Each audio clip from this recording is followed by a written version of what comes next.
beneath the lavender skies. In a small, sleepy village nestled in the lavender-covered hills of Provence, there lived a young woman named Elise. She was a florist, known for her delicate touch and the way her shop always smelled like spring, even in the middle of winter. Her days were quiet, filled with flower arrangements, gentle conversations, and long walks through the fields where the sky kissed the earth in endless hues of violet and gold. Elise had never been in love. She had read about it, dreamed of it, watched it bloom in the lives of others, but for her, love had always been like the scent of lavender in the air, beautiful, fleeting, untouchable. That changed the day she met Lucas. Lucas was a photographer from Paris who came to the village seeking peace after a tragic accident had claimed his brother's life.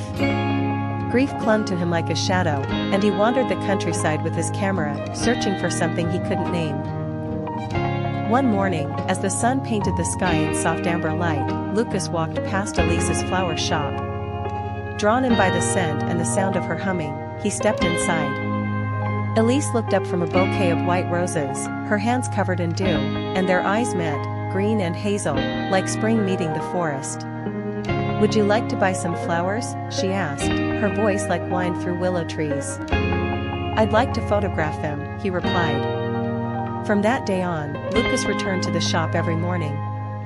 He began photographing Elise's flowers, then Elise herself, capturing the way her fingers danced with petals, the way her eyes lit up when she spoke about dahlias or camellias, the way she laughed, softly and sincerely.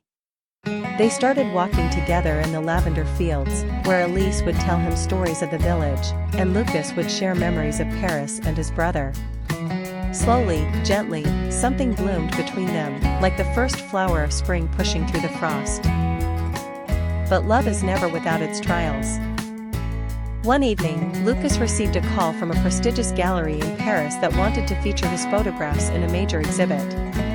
It was his dream, a dream he'd buried after the accident. But now, with Elise in his life, everything was different. He asked her to come with him. Elise stood in the middle of her flower shop, heart aching. The shop had been her life, her sanctuary. But Lucas, he had become her heart. "I don't know the city," she whispered. "I didn't know peace," he said, taking her hands, "until I met you." In the end, love made the choice simple. They moved to Paris together. Elise opened a small boutique called Lavande et Lune, where she sold flowers and dreams to strangers in the city. Lucas's photography bloomed like never before, his lens now filled with light instead of loss. Every summer, they returned to the lavender fields where they first met, lying beneath the violet skies, fingers entwined, hearts full. And in that quiet, fragrant world of blooms and whispers, love lived on, soft, eternal, and ever blooming. The light between the pines. In a quiet village nestled between endless pine forests and shimmering lakes, there lived a young woman named Alara. She was a painter, soft-spoken, observant, and always lost in colors. Every morning, she would walk through the forest, easel in hand, seeking the perfect light filtering through the trees. One autumn day, as golden leaves drifted from the trees like confetti, she stumbled upon a stranger sitting beside the lake. He was tall, with dark eyes and an old leather-bound notebook in his hands. His name was Rowan, a writer from the city who had come to the village to escape the noise and heal from a heartbreak he never spoke about. Their first conversation was brief. Alara painted in silence as Rowan wrote in his notebook. But as days turned into weeks, they began to exchange thoughts, first about the weather, then about poetry, art, dreams. Slowly, they found themselves returning to the lake not for inspiration, but for each other. Rowan was enchanted by the way Alara spoke through her paintings, each canvas a soft echo of how she saw the world.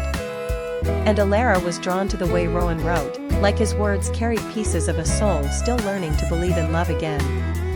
One day, as the first snow of winter began to fall, Rowan gave her a small book wrapped in cloth.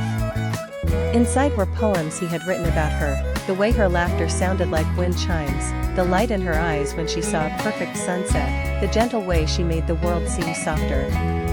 Alara didn't speak. Instead, she reached for his hand, and together, they watched the snow fall in silence. Winter in the village was long and quiet. Rowan stayed. He helped Alara gather firewood, shared stories with her by candlelight, and slowly, her small cottage became his home too. They created side by side, Rowan with his words, Alara with her brush, and found warmth not just in blankets, but in one another. One evening in early spring, under a sky of lavender and fading stars, Rowan took Alara to the pine grove where they had first met. There, he knelt and offered her a ring carved from wood, with a single small sapphire nestled in its center. "I don't have much," he said softly, "but with you, I feel like I have everything." Alara's eyes filled with tears, and she whispered, "Yes. You are the light I've been painting all along." Years passed, and the village changed. But the lake remained, the pine stood tall, and in the little cottage by the woods, Rowan and Alara continued to create paintings, poetry, and a love story that never truly ended. For in every brushstroke and every word, they left behind a legacy, not of fame or fortune, but of quiet, enduring love. Whispers beneath the willow tree. In the quiet countryside of Yorkshire, nestled between endless meadows and old stone fences, there was a quaint village where time seemed to slow down.